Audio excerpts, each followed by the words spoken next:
On February 3, 2023, the Atlantic Ocean became the graveyard for a floating fortress as 300 tons of toxic asbestos sank into the abyss.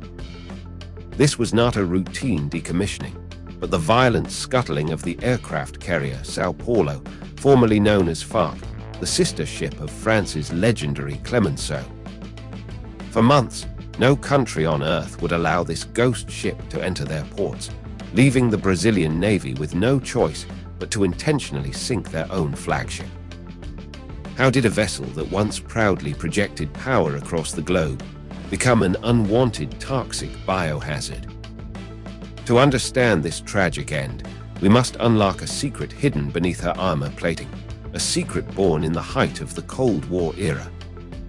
When President Charles de Gaulle withdrew France from the integrated military command of NATO, Paris stood completely alone, forcing French engineers to adopt a radical philosophy of extreme survival design. The hundreds of tons of industrial asbestos lining the engine rooms and ammunition magazines were not a manufacturing mistake. They were a deliberate shield against the unthinkable. The Clemenceau class was engineered from the hull up as a sealed, positive pressure citadel, capable of filtering out deadly radioactive dust while continuing to operate at sea. It was a platform built specifically for Doomsday, designed to absorb the thermal shockwaves of a catastrophic blast and survive when everything else perished. This uncompromising drive for absolute sovereignty is the exact same DNA that dictates French naval doctrine today. Before we go on, did you expect such a legendary warship to suffer such an unwanted end? Smash that subscribe button to join our global defense community and tell me where you are watching from. To truly understand the genius of this design, we must look back at a desperate geopolitical crisis that forced France to innovate far ahead of its time. By the early 1980s, the Cold War reached a boiling point, and the extreme survival design of the Clemenceau class was put to the ultimate test. Operating under a fierce deterrence policy, these 32,000-ton warships carried a terrifying responsibility beneath their flight decks. While American supercarriers relied on massive size, French engineers optimized every single foot of the Clemenceau hull to pack a sovereign nuclear punch. The heart of this capability rested on two Mitchell-Brown steam catapults, capable of launching a 20-ton aircraft into the sky at over 100 knots. This mechanical marvel allowed the carrier to rapidly deploy the Super Étendard strike fighter, an aircraft modified specifically to carry tactically advanced nuclear weapons like the airborne ASM supersonic cruise missile. However, operating such deadly machinery in high-intensity environments pushed the crew and the ship to absolute structural limits. The real-world test came during the Lebanese Civil War in September 1983. While providing critical air support off the coast, a French reconnaissance aircraft launched from the carrier was struck by a Soviet-made surface-to-air missile. With its tail section heavily damaged and burning, the pilot faced a harrowing journey back to the flight deck. The chattering tension on the ship peaked as the damaged aircraft slammed onto the arresting wires of the short 265-meter deck. It was a moment where any mechanical failure could have triggered a catastrophic chain reaction near the sensitive ammunition magazines below. Yet, the robust naval architecture and superior damage control systems of the Clemenceau proved flawless, saving the pilot and securing the multi-role fleet. This intense operational mastery proved that the French Navy could project overwhelming power independently, a strategic mindset that would soon transition from the Mediterranean into a much larger global arena. The strategic autonomy forged during the Cold War era did not retire with the hull of the Clemenceau class.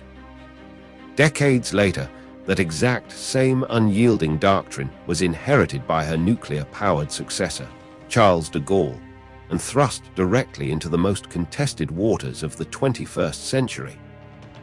Between November 2024 and April 2025, the French Navy launched Mission Clemenceau 25, an unprecedented deployment that sent shockwaves through global naval commands.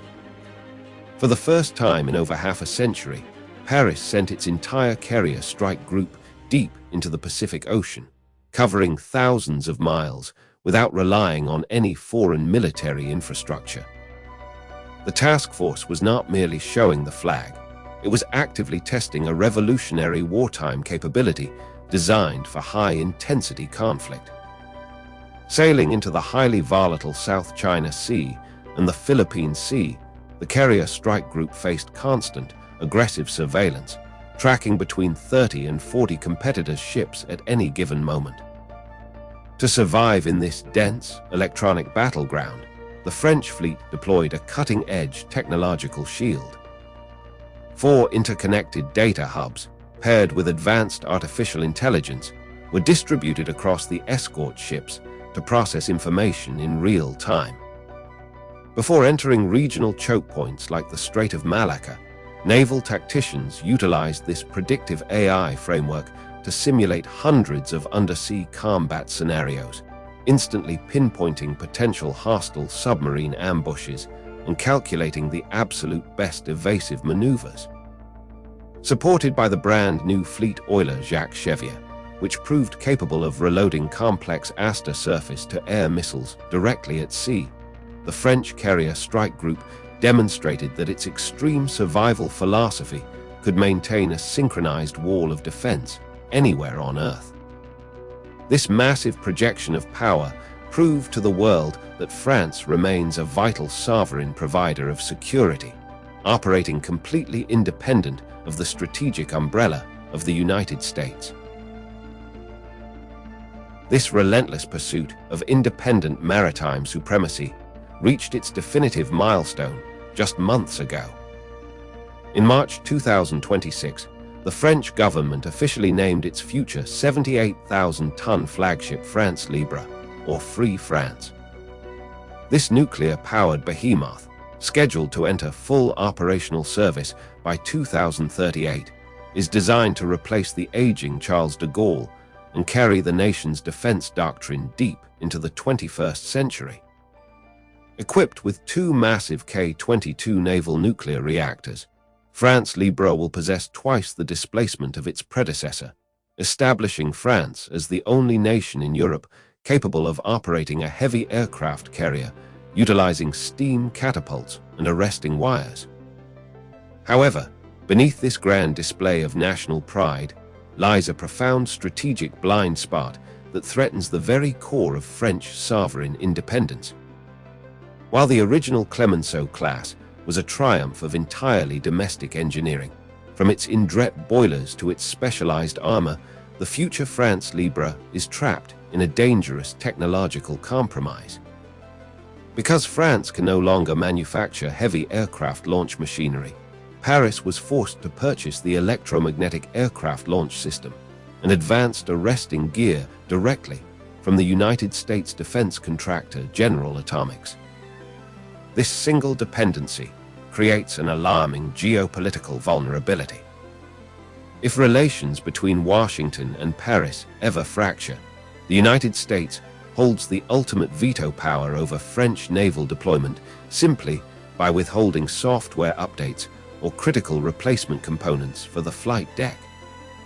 The timeless lesson of the Clemenceau class is that ultimate maritime survival requires absolute, uncompromised control over your own technology. France has engineered a magnificent fortress of future power, but by relying on foreign machinery, they may have handed the keys to their global sovereignty to an outside superpower. Will the future flagship France Libre truly remain a symbol of free, independent power, or has France inadvertently chained its naval destiny to Washington?